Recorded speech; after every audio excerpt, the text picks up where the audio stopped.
Welcome back to the Nerdrotic Podcast. My name is Gary Buechler. I am live in San Francisco, California, and I come to you from nerdrotic.com. And down in San Diego is my good friend, my comrade, my little rebel, Dennis Bithoulkas. What's up, Dennis? Nothing much. How you doing? I am doing great. A little semi-impromptu Tuesday podcast, which we don't do often on Tuesdays because scheduling. But we had to talk about this one, and we promised some of our subscribers we would. And I think it's good for us to talk about Star Wars in a positive light. We've been a little negative, so let's talk about something positive. And we're here to talk about just kind of go over the last half of the last season of Star Wars Rebels, which ended last night? Yep, last night. And it was fantastic. It was wonderful. It was dope. That's how I'm like, that was dope. And when I messaged you, that ending was amazing. And all the episodes were great, 10 through 15. More emotional moments packed into a Star Wars story that I've seen in many years. Yeah. Really well developed characters, great female characters, spectacular female characters that I would watch in another series, in a movie. I can't say enough good about Star Wars Rebels. I like it. I just want to say before we start too, yes, we are going to be doing spoilers. So if you haven't seen it yet, like Apple that you haven't seen, we are going to be spoiling stuff. So you may want to go over and watch it first because it's out on the Disney XD app, and you can always watch it there. Otherwise, we're going to be spoiling the crap out of it, just so you know. Yeah. And we normally do. We're not going to recap every episode. No. We're going to pretend that you watched it. We're just going to talk about what we liked. This is going to be a short one tonight. And we're just going to celebrate Star Wars Rebels and the good it did for Star Wars and how it saved it. For me anyway. And I got to say, I'm in agreement with you, Dennis, that this is the Ahsoka trilogy, and she is my favorite living Star Wars character. I'm assuming she's still living. Oh yeah, she's still living. We saw her at the end of, this is, at the end of Return of the Jedi, that she's still alive. So yeah, after the Battle of Endor, she is still alive. We don't know how old she is because of things that we're going to get into here in this podcast, but yes, she is still alive. All right, well, and let's dive right into it. So in the last few episodes, they were just all on the one planet, and Lothal, and they were dealing with the governor and Thrawn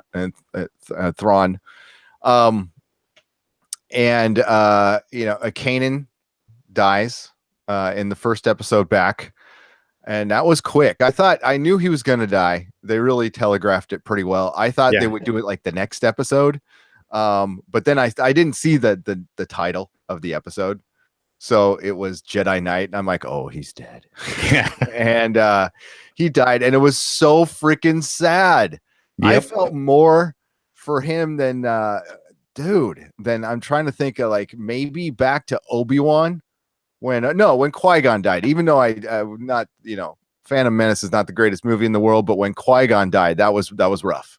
That was really rough. And it was rough to see him go, and you felt for Hera because he had just gotten her back. She was being tortured pretty hardcore, by the way. Yeah. A little hardcore torture. And she was so funny after she got back from the truth serum. She says, "Oh, there's something I want to tell you. You're always there for me." Yeah, I don't really like your hair the way it's cut. No, she sounded just like my wife when she's drunk. So that was a cute scene, right? And she finally tells Kanan that she loves him, and then you really know he was going to die right there. He shaved. The episode was called Jedi Knight.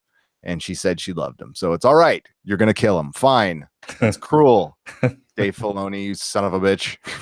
But it had weight to it because it wasn't some dumb death to just say we killed somebody to kill somebody.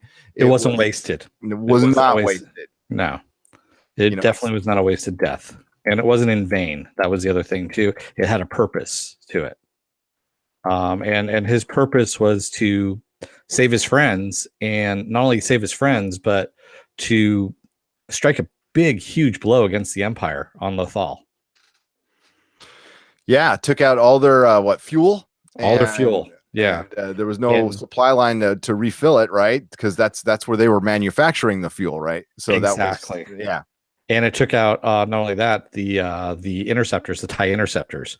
And you got to remember at this time, the Emperor is looking at, do I go with TIE interceptors or do I go with the Death Star plans? Because remember, those are the two plans that were vying for control as to what they were going to put their attention to. And with no fuel for the TIE interceptor program, guess what they went with? Because well, they mentioned Krennic. They mentioned Krennic from Rogue One. What they call it, Operation Stardust? Yes, Operation Stardust, which is what it was called in Rogue One as well.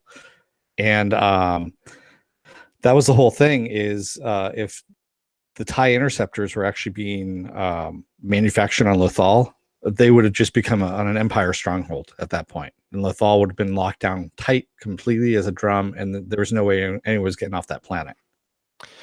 You know what's really convincing about this is this was a small number of people fighting the mighty Empire, and it felt real. The world felt full. All right. The Empire, it was, plus this is the Empire.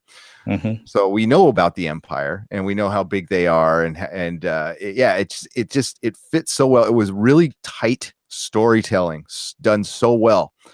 And then we have, after the death, which it weighs heavy on everybody. We have Ezra running out with the big wolves, right? And they go find the Jedi Temple, and they totally open the door. Dave Filoni, it's almost, I know he made this in advance of a certain movie we're not going to mention, but he must have known the plot, because it seems like he left the door open for people to come back later on if they need to.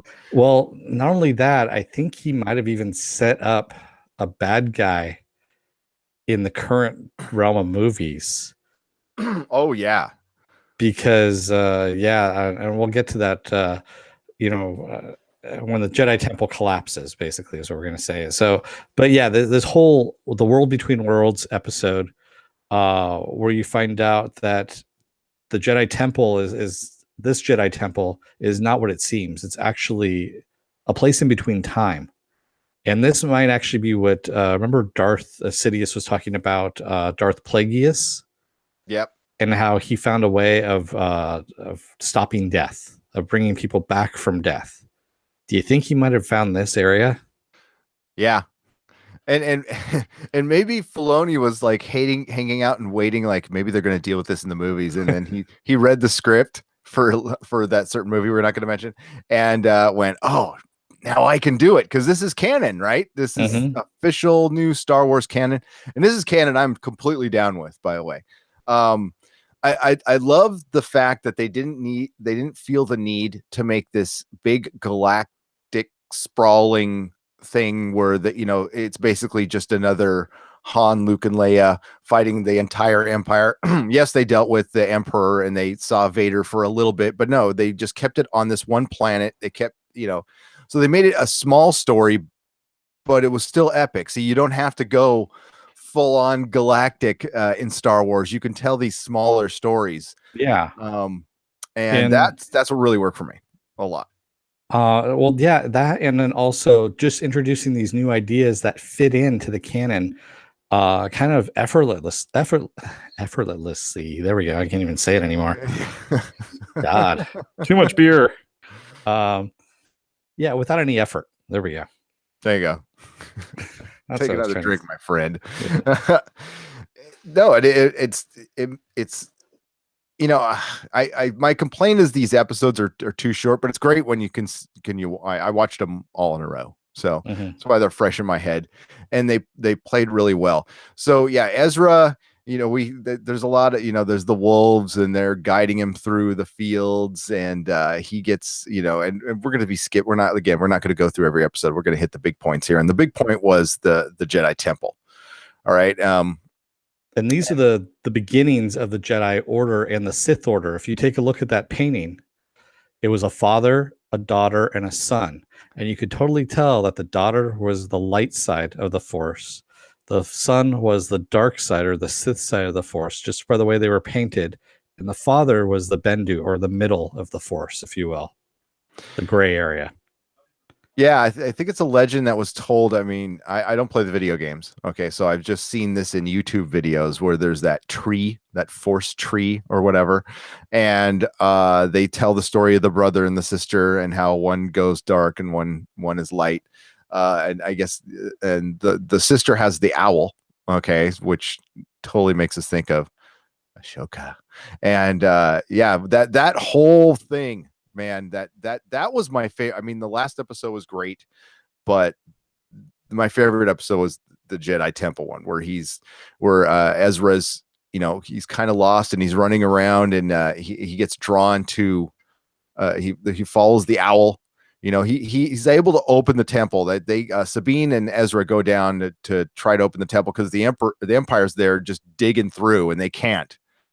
They can't find an opening. There's some like scholar there, some Imperial scholar. Yeah, that was actually Malcolm McDowell, by the way, who was voicing that character, and that was Minister Hayden. Yeah, that was rad. Because you got a little bit of a Raiders of the Lost Ark feel. Like even some of the music was kind of a slight callback to Raiders of the Lost Ark, which is a big time Dave Filoni. He's a huge fan of that. That's why he wears the Raiders hat. Well, and that's a great way to mix it, because what sets Star Wars aside from all other science fiction is it's fantasy first. It's fantasy with technology. Okay. Yep. But it also has, it's the first time anybody did sci-fi that looked lived in, right? So it's ancient, it's old. All their technology looks old and beat up and years old. Doctor Who did that a little bit too, but not as well. They did that later. And the weight of it was so cool. That just when they're walking through the temple and the music and the little bit of a Raiders callback, I'm like, oh, see, that's good. And that's also understanding Lucas and Spielberg and that whole thing from the early 80s. And also all the dialogue from all the movies up until now. You hear snippets of dialogue from all the movies. Yoda, Luke, Obi-Wan. You even had a little bit of from Rogue One and some from Maz Kanata was in there too. Yeah, exactly. Which I still don't know her place in all this is. Yeah, I don't either. Yeah, but we got some of the best lines from Yoda, and that was really cool. And at no point did they bring back Obi-Wan again or Darth Vader. They let this show finish with its core characters, which is a bold move. It's a good move, and it's also a confident move. Yeah. I love the fact that the Vader was just in it for a little bit, but when he was there, it was epic. And that's how he should be dealt with every time. God, I hope they don't. Back in some sense. It was there to actually show that Ahsoka made one last attempt to bring him back. Yep. She was not the person that was going to do it. And, seeing her failure, if you will, that was her, I guess you could say, her last trial, if you will. Uh-huh. Yeah. So that was actually really good. So yeah, so they're in this temple. And like you said, it lives in between time and space, and there's these doorways, and he's drawn by he being Ezra is drawn by this owl, and he gets to see the rest. We get to see the rest of the fight that we didn't get to see with Darth Vader and Ashoka, and he saves her, which I was a little shocked by that. I didn't think that was going to happen, but he pulls her through the door. Remember, I said I thought I saw her live at the very end of that episode. That I thought I saw her shadow walking away in the shattered ruins of that episode, and that was because that's 2 years ago now that episode happened. And everyone's like, no, you're just seeing things. And I'm like, no, I think I saw her shadow walking away. And he has pulled her out of this. and they're trying to figure out, because the owl is actually always with her. Yeah, and that's why he recognizes the owl as being with Ahsoka. And we see her, she's like, well, what is this place? And they're looking around, and they're realizing that, they're in the nexus point of time, and that they can pretty much go anywhere they want to. And Ezra is dead set on trying to save Kanan at this point. Yep. And she goes, don't do it, because if you do it, you're going to disrupt the sacrifice that he made, and you're going to change the timeline, and you might all die. Who knows? And sorry, Ghost World says, no, go back and watch the episode. It's clearly her walking back into the temple. It's not even a shadow, but it's literally her. Yeah, that's what I was saying as well, Ghost World. And I was pretty sure that I saw her, and everyone kept telling me, no, she's dead. And no, she wasn't, obviously. But she basically, Ahsoka tells Ezra, don't do it. He doesn't. He leaves it alone. And that's when we see, Kanan die, of course, again. And that's when the Emperor pops up. Yeah. That was crazy. Yeah. That was really cool. And he pops up basically not looking like, he looks like Palpatine. He looks like, Senator Palpatine. And he's trying to be kind, and he no, this is in the time in between worlds. He's actually in full Sith mode. Oh, okay, that's right. I'm thinking of later. Yeah, you're thinking of later. When he's tempted. Yes, and he basically is like a witch over a cauldron, and he's calling up dark arts. Yeah. He's got the blue flame. Yeah, the blue flame going on, and he's reaching out to them. And he's like, let me in, kind of thing. You open up the door. You got to open up the door all the way. Let me in, kind of thing. And Ahsoka can, holds him back almost. She can almost hold him back, but she's like, you know what? You got to run, because I can't hold this forever. And you see Ezra add a little bit to it as well. And they stop him briefly, but then they're like, run. There's just no way we could defeat him. We got to run. And so they run back. Ahsoka runs back into her timeline that she just exited. So we see her go back to the destroyed temple. And Ezra, of course, runs back and pops out back on Lothal. And needs to shut the gate. He realizes he has to shut the gate. And at this time, we see Sabine talking to the Minister Hayden. And they're actually, because she's been captured by them, and they're actually discussing the artwork and trying to figure out, and Hayden actually finds out how you close it. And Sabine's like, that's something I didn't know.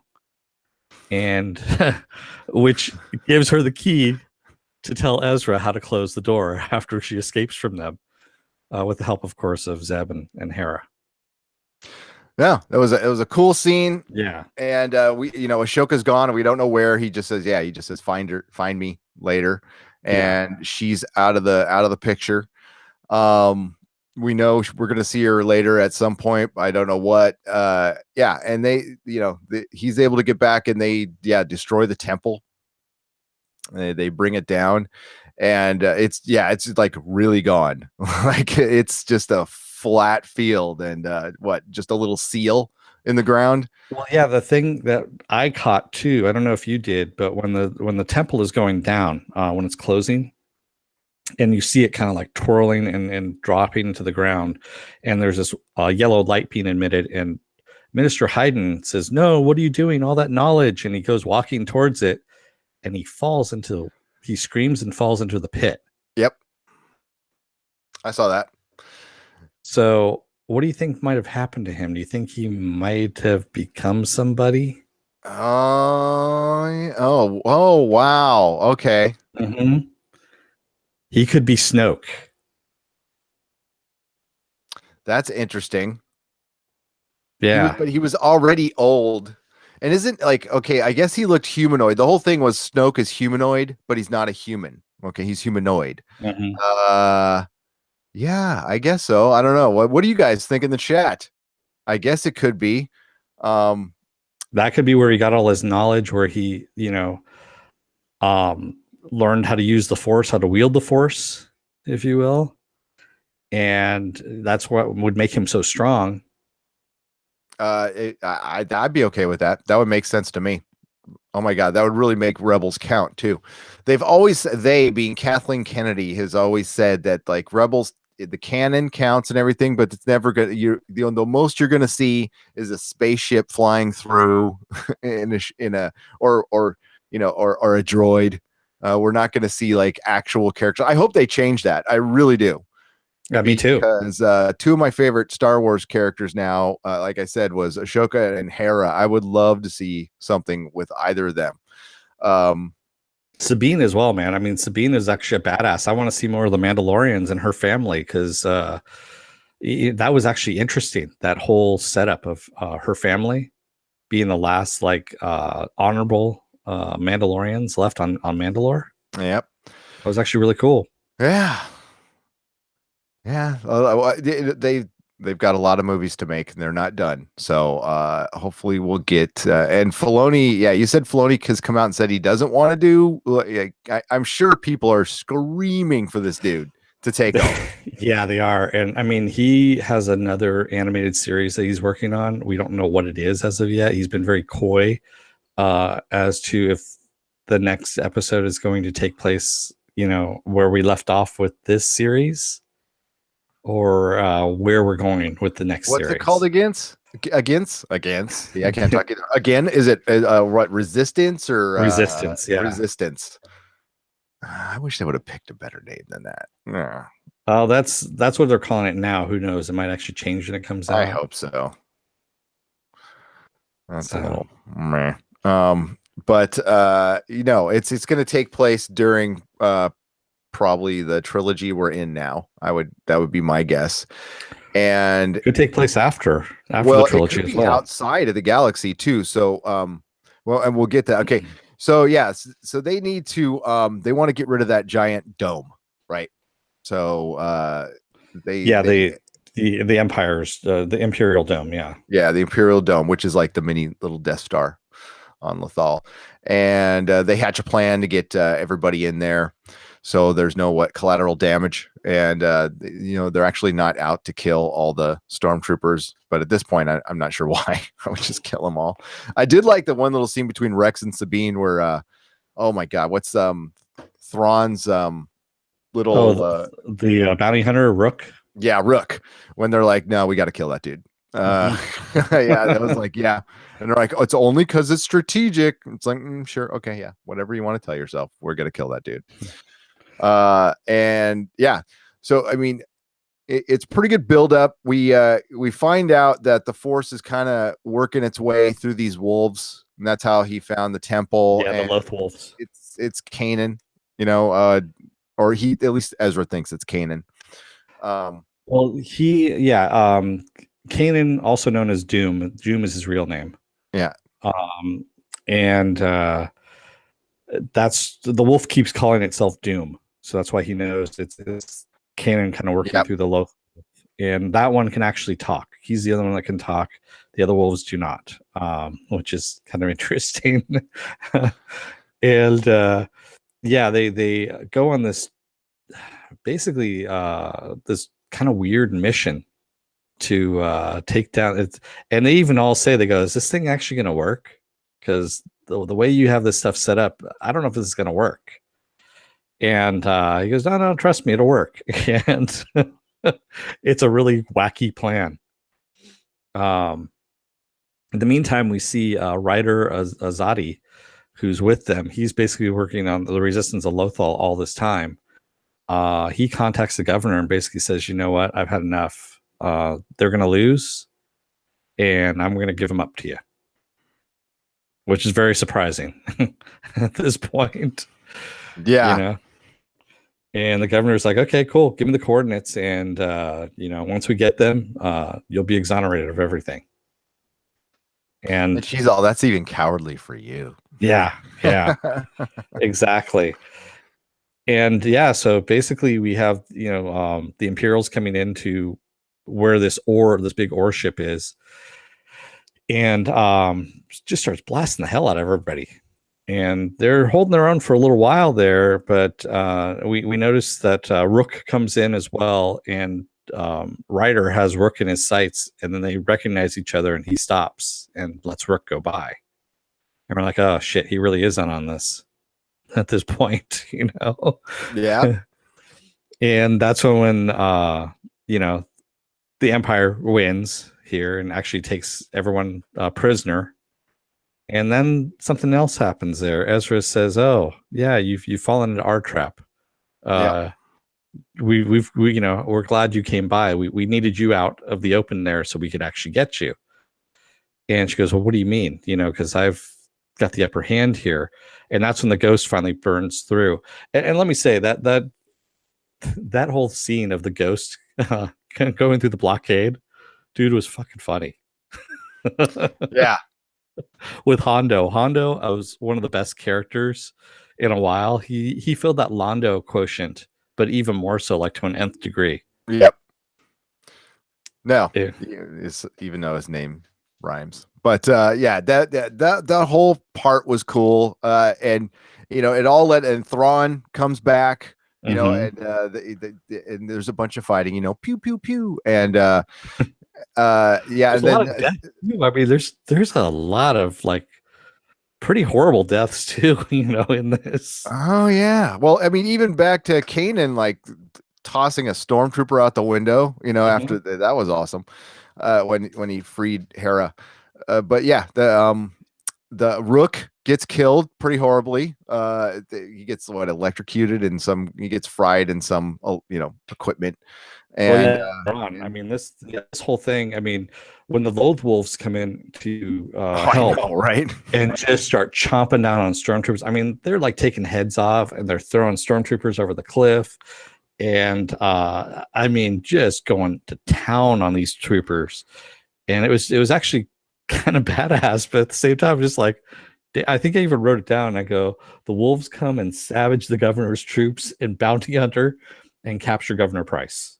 So yeah, and they've got Governor Price, and she's, you know, part of this too. And but I mean, yeah. So Thrawn comes back, and what I really like, even before the death of Kanan, it looked like they kind of had things in hand. You know, our rebel friends. It looks like they were going to get away with it, and the Empire always. That's what made Star Wars cool too. Is the bad guy did always win.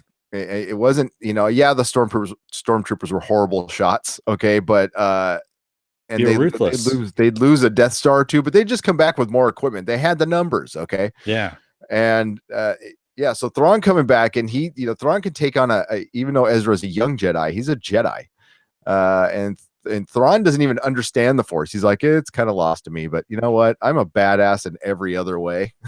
So, well, no, he echoes what we've heard, because Thrawn tells Ezra the Force is a weapon. He goes, "That's where you're wrong. The Force is not a weapon." He goes, "Only somebody who doesn't know how to, you know, what the Force is about, thinks that the Force is only a weapon." And that was what, you know, Luke has said fairly recently. Yes. Well, the gray force that they're trying to push on us. No, he was just saying that the Force as a weapon. Yeah. It's not. It's not. No, it's not a weapon. It's not how you move things. Everything you said is wrong. Yes, I understand. Yeah. But yeah, with what they did in the temple, their deal, and the Bendu and stuff, who you mentioned is voiced by the great Tom Baker. Yep. Which is awesome. God, I remember him announcing that, like, God, it seemed like 3 years ago. Yeah. Yeah. I was like, I heard he was going to be in Star Wars, but I didn't know if it was going to be a movie or what, or he's going to play some creature or something. I don't know. But no, it was cool that he was a Bendu. So yeah, so Thrawn is a badass. And apparently there's not apparently, there is a comic out there right now that kind of tells his origin. And apparently it's pretty good. I saw a couple reviews on it, and I want to read it now. So, and it's pretty much the Empire is human only, so they don't bring in aliens a lot, and he gets a lot of shit for being an alien. But he, the Emperor is really into a new species, and he's like a different species that the Emperor had never seen before. So he kind of made him his pet project, and he turned out pretty well at being the last standing man. Okay, so we'll get to the ending. So they have a kid. Ezra told this kid, I forgot the kid's name. Doesn't matter. That he has to send out a message on on Channel Zero. Channel Zero, not the TV show, but the channel. And we don't know what it's going to bring. It's not a who, because at first I'm like Obi-Wan, and then no. Then they say no, it's not a who, it's more of a what. And we get saved by space whales. Yeah, Ghost World's been right. He's been in the chat here screaming about the space whales. He doesn't like them. They're called the Purrgil. We've seen them in a previous episode, and they're pretty much blaster resistant because of their height. They travel through space. But the most interesting thing about the Purrgil is they can do their own hyperspace jumps anytime they freaking want. Which is Deus ex mawale. Yeah. But this was put into, I think it was like a year ago that they had the space whales. And so it's interesting to kind of bring them back. And you got to remember, so what happened is have a drink, everybody. Thrawn was shooting down the city. He's basically saying, okay, all the Empire are inside this dome. They're protected. That leaves me carte blanche to destroy the crap out of this city.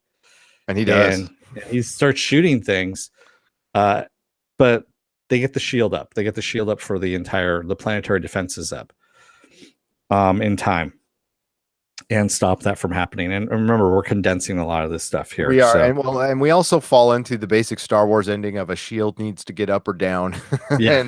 and we need to pull up a big piece of machinery. And I did like because Hondo's little guy that he has, Melcher is his name. He's a Ugnaught, one of those pig guys.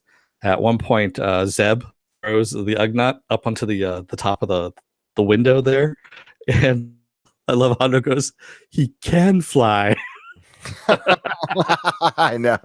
I just started busting out laughing. It made me laugh. The Ugnaught holds a special place in my heart because that was it wasn't the first mail away Star Wars action figure, but it was the first one I did where I actually mailed away, and it actually I got it in the mail. I was waiting for that. It took months. I was checking the mail every goddamn day for that stupid little Ugnaught, and I was so happy when it came in. A little dumb little pig figure. I was like, it made my freaking month when my little Ugnaught came in. I was so happy. Well, you see, you had your own little Melcher. I did. So basically, Thrawn says, he gives Ezra an ultimatum. He says, hey, you know what? He goes, I'm going to stop blasting the crap out of everything if you give up. So Ezra and Sabine, Sabine actually sees that, Ezra needs a little distraction, that the group needs a little distraction for Ezra to get out. Distracts everyone so he can go and take a ship up to the to Thrawn's ship. And so Ezra meets the Emperor. Yeah, and this is where he looks like Palpatine. Yeah. And it's like the last temptation of Ezra. And the Emperor shows him this door. And okay, so the Emperor's in the temple at this point. He has reconstructed the temple. Yeah, they've taken it apart and reconstructed it on the ship, on Thrawn's ship. On Thrawn's ship. Yeah. Interesting. Yeah. Which gets kind of fucked up, funky. By the way. Yeah. So what ends up happening is this is a portal. The part of the temple is a portal, basically a time portal, if you will. And you can see Ezra's parents are still alive, and they're calling for him. They keep calling for him. And the Emperor tells him, all you need to do is open the door. Just open the door, Ezra. If you open the door, everything will be okay. And this, again, falls into one of the great Star Wars tropes of the temptation of getting everything that you want, but it's at the expense of everything that you already have and your friends as well. And that was something that was missing in the original, the first three trilogies, if you will, for that temptation, where we had it in Return of the Jedi with Luke and his father and everything like that. This felt exactly like what we got from Return of the Jedi. the same kind of feeling. And I was surprised that they were able to recreate it so well. I mean, just really, really well. Yeah, this is an emotionally deep show. And it hits on all cylinders where there has been failures in other places. Yeah. Not mentioned. But this did it so well. I was kind of floored. I was very impressed from a kid show to get I don't know, this much sincerity out of something. And it's because you care for these characters, and caring for a cartoon character, feeling the death of a cartoon character. That's good writing. Well done. Well done, Dave Filoni. My applause. And so Ezra basically says, well, what happens to my friends? And the Emperor's like, but you get your parents back. He doesn't say anything about what'll happen to his friends. And that's when Ezra's like, you know what? Can't do it. So he destroys the temple, which pisses off the Emperor big time. So we see the temple just collapse and Ezra running out of it. And he runs through the hologram of the Emperor. And that's when things get kind of freaky. We start seeing the Emperor's hologram come out of the rubble. And it's flickering back and forth. It was kind of cool between Palpatine and Emperor. Yep. And it was very, very well done. And that's when the Emperor's like, you know what? I'm done with you. You're going to die at this point. And so he brings in the Imperial Guards, 3 Imperial Guards, and they have the anti-gravity sticks. And they're holding him up. And they're going to kill him. These stormtroopers come in. They're going to shoot him as he's, helpless in midair there. Yeah, he's getting shot. They're torturing him right there, and he doesn't have a lightsaber. And he's kind of screwed. Yeah, and he just uses the Force and grabs pieces of the temple and crushes everybody in that rear. But I was like, yeah, damn. No, yeah, he's like that one rock or that one stone that just flattened a stormtrooper. That was pretty badass. Yeah. And then the Deus Ex Moales kind of started showing up and effing things up. They were they just went through the blockade like they were butter. Yeah, they looked like the Chitauri things a little bit from the Avengers. And this was the most Disney moment in the whole thing. Was like, oh, we're saved by animals, which is fine. It's okay. And that's other than that though. It's kind of I understand why they did this, but Ezra disappears. So the whales just start, he was able to communicate with the whales and bring them out and tell them to, hey, I need you to come out and like F up these ships. But then they just decide we're going to leave. And he couldn't ask him like, hey, could you wait a second? But I guess he needed to go somewhere else. Yeah. So we can have him in another show and they can explain why he's not in the trilogy and stuff like that. So, and bring Thrawn with him too. So but we know they're both coming back. So, Thrawn he didn't get killed. He got subdued by a whale, and then they took off and he was able to say goodbye to everybody, Ezra. And he said, I have to see something through. So whatever that is, he's on some, maybe he's not even in this galaxy anymore. Who knows? But he did not take part in any of the original Star Wars trilogy stuff. And we haven't seen him so far. But my question to you, is he alive even right now? Do you think Ezra makes, or do you think they're just saving him for the next show? It's a good question. Or to be like the Ashoka of the next show, where he'll pop in once in a while. And it'll be the connection to the last show. It could be a whole. So well, let's finish off what we got here. So the rebels end up launching the dome. They blow it up, and they give the governor a chance. They're like, "Come on, you're actually a person of Lothal. Do you really want to die with this? Because I'm going down with the Empire." And which was kind of hardcore for her on that one. I was kind of surprised that she decided to stay and just die. And we see the people of Lothal cheering, they're finally free, and whatever remnants of the Empire that are there, they end up basically fighting back and going, screw you, we're done. You're done here. And in the meantime, they haven't gotten any help from the rebellion at all. Yeah, that's the one thing I really kind of liked about this too, is they show the rebels, the main with Mon Mothma, they're kind of dickheads, really. I mean, they helped them. They got all their ships for them. They got their fleet for them, their pilots, everything like that. The crew of the Ghost. And what did they get in return? Oh yeah, sorry, we can't commit any troops to that. That's too big of a force. Yeah, they're bureaucratic like anything else, and that's probably why they fucked up so quickly. In the future movies, it kind of makes sense now that we've seen, and this is why backstory helps. Yeah, it's like, oh, they are kind of incompetent. Okay, yeah. And then Rebels does a little thing that is probably the most brilliant. I know a lot of people didn't like it.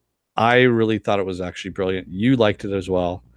They flash forward to just after the Battle of Endor.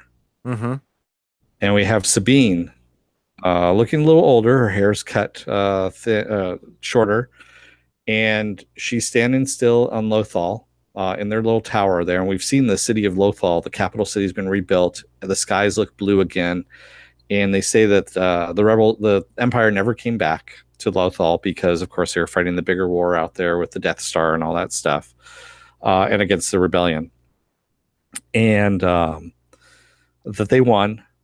And we find out that Hera had a baby, Jason, which was Kanan, her and Kanan's, which, we don't know when they did that, but, it must have been right before. Hopefully, because I had the whole Force Ghost thing going on. I'm like, no, dude, no. Hey, if Yoda can summon lightning down and blow up a temple, then Kanan can impregnate summon his own lightning. Yeah. And we find out that Zeb takes Kahless and shows him that he didn't kill off all of Zeb's people, which he thought he did. He thought he had helped out, kill Zeb's people. He didn't. They're all hidden away in a little pocket universe there. And we saw that Rex was actually on the Battle of Endor. He was the old man in the beard. So they retconned that in, which I kind of liked. It was nice. Fun. Yeah, that's cool. There's nothing wrong with that. Yeah. Did people complain about the flash forward? I mean, Star Wars fans are always going to complain. That's fine. Guilty as charged. And the main thing I really loved is we get to see Ahsoka come back again. And Ahsoka comes and basically she grabs Ren, Sabine, and they're going to go and look for Ezra. Yeah. So where has she been? Yeah, that's the whole thing. I don't know.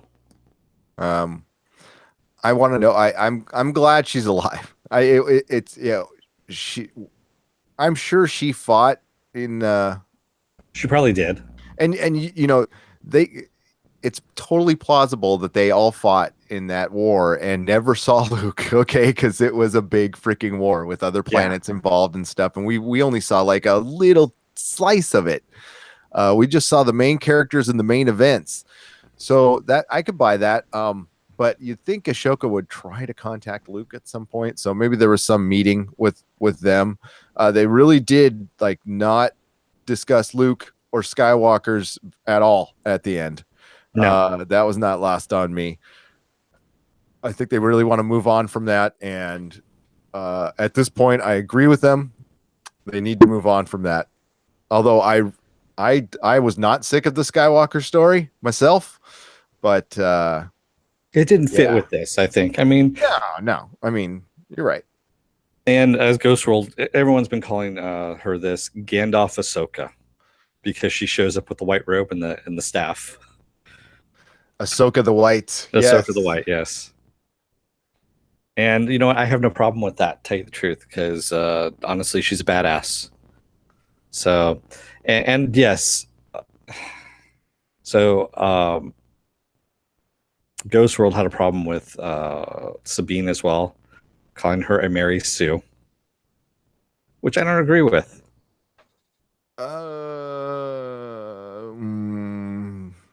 Yeah, I mean, I liked all the characters better in this last half of the fourth season. It seems like they stepped away from some of the things that were really kind of ticking me off about the show and Star Wars in general, and they just told a story. So everything I'm reviewing is in the context of season 4, 10 and up. Before that, yeah, I would say she definitely had some Mary Sue-isms The whole I'm smarter than you. I'm just smarter than you. You know, and see, that was all blown to hell afterwards. We found out that she wasn't that smart. She got things no, wrong. but I mean that's just an example. She's not super flawed. Better written characters than in other places we've seen Star Wars stuff, though, as far as the female characters. And Hera is great. I have no problem with Hera whatsoever, or Ashoka. I thought that they're very, you know, and it's also a cartoon, but no, I can't totally disagree with that. I can't. He was saying that she's 17 and created a super weapon that could destroy everything on It wasn't destroy everything on Mandalore. It was destroy Mandalorian armor. That's pretty much what it was. Hi, honey. Sorry, my wife was popping in to say hi. Go on. Yeah, basically her weapon could destroy Mandalorian armor, leaving everything else intact. So basically anybody wearing that armor, which was very specific to Mandalore and stormtroopers at the time, because remember stormtroopers changed out their armor afterwards. Pretty sure some of them had to change it up. I'm not gonna. I don't want to make assumptions, Ghost World, but maybe I don't know if you're reading comics right now. I could definitely feel your pain. If you're reading comics and watching Disney stuff, and if you're just reading Marvel comics and watching Disney stuff, there's an awful lot of 15-year-old girls who are super scientists. Okay, I'm just saying there's a disproportionate amount of 15-year-old girls who are super scientists. One or two is fine, but I mean it's freaking everywhere. So I get that. That gets a little much. I see what you're trying to do, Disney, and it's cool because there's the whole thought of Star Trek. The show Star Trek did make a lot of people, not a lot of NASA scientists. It made a lot of NASA workers. That's a fact. I mean, they did a whole documentary on it. But yeah, I don't think Disney's going to make scientists. That's just me. Yeah, and also, Ghost World, you're having trouble with a 17-year-old creating a super weapon that could destroy everything on Mandalore, but you have no problem with Krennic creating a gigantic planetoid battle station with a and then able to put in a flaw. Create it. Well, no. He designed it. Yeah, I mean, he designed it. No, it was Urso, Jyn Urso's papa. Oh, that's right. Okay, but he was able to put in a flaw in it, which was a little exhaust port. You know, you got to remember, man, this is a fantasy show. Take a drink, everybody. You got to remember, yeah. It's a fantasy show. You got to get past some of this stuff, man, and just let it go sometimes. Yeah, 17 years old. Yeah, she was 17, not 15. Got me on the details. No, yeah, Ghost World, picking up what you're putting down. Okay. I don't think Sabine is Mary Sue per se. I mean, they did establish stuff in her character throughout the series, unlike, say, Rey, who could basically do anything without any effort whatsoever. Yeah, compared to Rey, it's night and day. You're right. Because Rey, Rey, you know, she was just good at everything, no matter what she did. I mean, she was able to fly the Millennium Falcon, you know, even though she's never flown anything in her life. You know, able to wield a lightsaber and stop a Sith Lord or Sith apprentice. All this stuff. I can believe Sabine's story a lot better than I can believe Rey's story. Yeah. And a lot of this crap that we're going through, and a lot of it's just bad writing, is male writers maybe trying to make up for the past, or maybe not, or overdoing, definitely overdoing it, and maybe trying to keep their jobs. I don't know. It's definitely pandering. There's been such a pandering problem in entertainment lately. It's it's created a whole subgenre on YouTube. So it's like, I mean, God bless America. You can make money off of complaining about shit and stuff you like. It's great.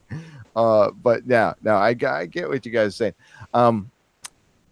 That's what, and that's a great example. Rebels is a great example of the difference, like how writing has changed from 6-7 years ago to now.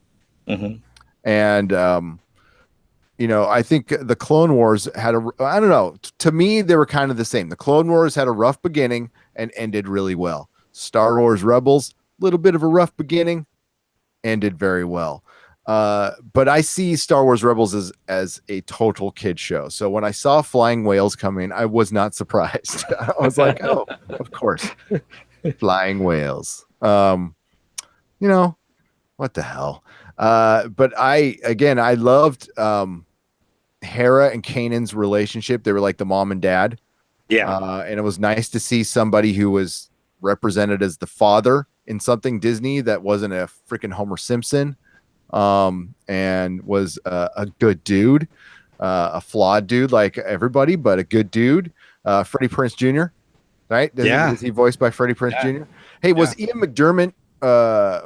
He was the Emperor. He was the Emperor. God, that's cool. They got all the voices back. They got everybody back. I mean, they even had Rook. The bounty hunter was Warwick Davis. Yeah. Well, I'm sure he's not very busy right now. Oh no, he isn't. But still, I mean, they have Malcolm McDowell, writer. Malcolm McDowell. Yeah, man who killed Kirk. They also had writer was voiced by Clancy Brown. Yes, the great Clancy Brown. The great Clancy Brown. So, man, I was watching Highlander the other day. I love that movie so much. It's an awesome movie. It is so freaking good, and he is the best thing in it. I got something to say. Better to burn out than to fade away. In a church. Oh, that was great. I love that. It's the worst sword fighting ever, but it's a great movie. Yeah, well, Jody says Anakin lost limbs and Luke lost a hand. Rey, a few burns here and there. What next? She'll use Force lightning and Force choke without falling to the dark side? She'll just look into mirrors. Lots and lots of mirrors. I know. That was I thought that was the most telling scene. Oh, no, I can't. No, we promised we wouldn't talk about it. Yeah. Zip. Not talking about it. Nope. Not gonna do it. Not gonna do it. This is positive Star Wars. Yeah. So, I know it's so funny. The script has flipped tonight. We got Ghost World. No, it's all right. Ghost World, we love you, and you're right.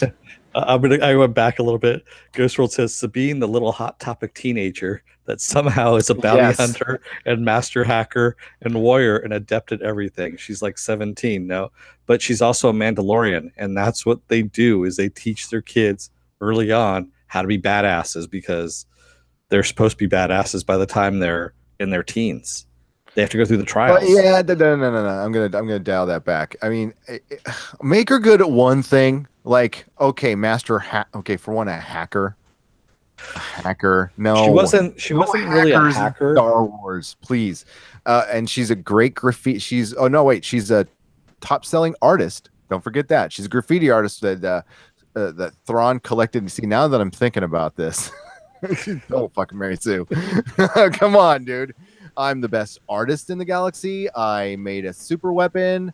I'm really popular, and I have purple hair, and I understand all the Jedi techs. Yeah, Mary Sue. Total Mary Sue. Yep. Boba Sue. We call her Boba Sue. God. Dude, just pick one. All right. It's I can agree. Yes. They overdid it on her powers. Yes. God. But okay. Davis 404 says my contribution tonight, Austin Powers as Christopher Steele on Saturday Night Live, cold open groovy. Groovy, baby. Okay. I don't know what that means. I don't know what that means either, but we're gonna move on. So if you tell us what that means, I'll check it out though. Yeah. It might have been something that just flew over our heads, which could be. Happens often, yeah. To be honest with you. Jody says, but I was disappointed with how the series wrapped up. I still felt like they could have built things up to say the Battle of Scarif from Rogue One, but from the perspective of the Ghost Crew. I know Dave Filoni said he didn't want to step on any of the movies at all. He didn't want to go through any of that at all. He wanted to leave the movies as they were, which is a smart move, I think, on his part. Well, he also had to set up the next series, and what they're going to do is, like I said before, I think Ezra is going to play the Ashoka role in the next series, where he'll be the big mystery that pops in and gives some wisdom. I hope it's something more than that, but we'll see. He could also be like the Ark that they're searching for, like Raiders of the Lost Ark. Yeah. And they go searching through the universe or through the galaxy, through the universe, actually looking for him. Well, they're calling you. See, that was why I'm disappointed they called it Resistance. It's just like, oh no. It's just a working title, though. We don't. I know it's a working title. I hope it changes to something other than Resistance. Me too. Yeah, because like, yeah, that's just what did they hit the thesaurus and look for anything that goes with Rebel. Oh, Brad Dollahite says, I also heard Rey and Kylo with their other voices as well. Oh, he's talking about in the world. Yeah. Did you? Yeah, I wouldn't be surprised. I was able to go back and hit the closed captions, and they tell you who's talking. Mm-hmm. So you can go back. I didn't catch the Kylo and Rey ones, but I wouldn't be surprised. I know there was a bunch of other voices there. I know it said Maz. I'm like, oh God, why is Maz Kanata saying anything? Is she gonna tell us, like, oh, that's a story for another day? You have the clap. I'm not gonna go because I'm fighting somebody. yeah, right. I'm playing laser tag. See you later. And then Apple Crow says, have you all seen that Star Wars Disaster Artist mashup? I have not. No, but I will be seeing that right after this. That sounds fun. What else do we have? And Ghost World does not agree with my Snoke theory. He says that's stretching it, is what he said. Oh, they won't do it. I can understand where you got that from, but hell no. No, I think Snoke is no, I think JJ's gonna have to do some writing. Because I think he's gonna bring Snoke back. Well, yeah, I don't think he died in the first place, to tell you the truth. I mean, if Luke could stretch it, Skype across the galaxy, I'm pretty sure Snoke could do the same. I think everybody's going to think twice about doing a bunch of videos on theories now. Probably not, but yeah, it's I don't know if they understood what they did there, because like the theory part was like that's what keeps people talking about. Like people have been talking nonstop about Infinity War. What's Thanos is this, and who are these, and Proxima Midnight, and blah blah blah. And God, there's like 4 videos a day of people doing videos off the back cards of action figures. Jeez. And like half the stuff from action figures doesn't end up in the movies, but they did show the Iron Spider costume, and I guess it's gonna have the legs, which will be fun. That'll be lots of fun. But no, that's you want people talking about your movie positively and wondering about stuff, and that's the best free advertising in the world. I don't know. Look at Snoke theories. Search Snoke theories on YouTube, and I bet you, a million things will pop up. Like that's. Yeah, you can't pay for that. That's great. God, I'm getting that weird feedback thing again. God damn it. For me or? No, it's my mic. Okay. Let's wrap it. It's going to come through on the other end, though. Hey, but the chat's up now, everybody. Yes, it is. Sorry, I'm reading a couple more here. Ghost World says, yeah, I want a full-on devoted Ahsoka series finally, maybe on her trek through different, more backwater outer rim planets. Lots of potential for exploration. Agreed. I mean, she's literally, like Gary said, the most interesting character that we've had come out of this in 30 years? Yeah. She's my favorite living character. For sure. Yeah. And deservedly so. I mean, Boba Fett was cool and everything, but he just looked cool. He just kind of went out like a punk bitch. Hang on a second. I'm going to mute my mic. Okay. And I like Apple Crow says, laugh out loud. ×2. She's older. She uses the Force. She's a pirate. She owns a cantina. She loves Chewie. Maz isn't OP, but she's a plot Mary Sue. Don't hear you at all, Gary. Sorry. So I'm thinking we're going to be wrapping this up. Yes? Okay. So I'm just going to say we're going to take off here because Gary's mic is out here and we're done. And I'm just going to say, people of Earth, don't let the door hit your ass on the way out. And also, don't forget, I heard something. Yeah, I'm on the outside mic now, so it's probably all echoey. Yeah, it is a little echoey. At least I can say goodbye. Yeah. So don't forget to like our video here. Don't forget to subscribe. And you can find all of our information in the description above. And Gary is at Nerdrotics on Twitter. You can find me at DeForce.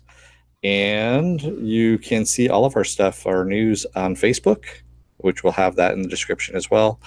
And you can also find us at nerdrotics.com. So, Gary, I'm going to say, people of Earth, don't let the door hit your ass on the way out. May the small folks sing songs of your greatness. Good night, everyone. Good night.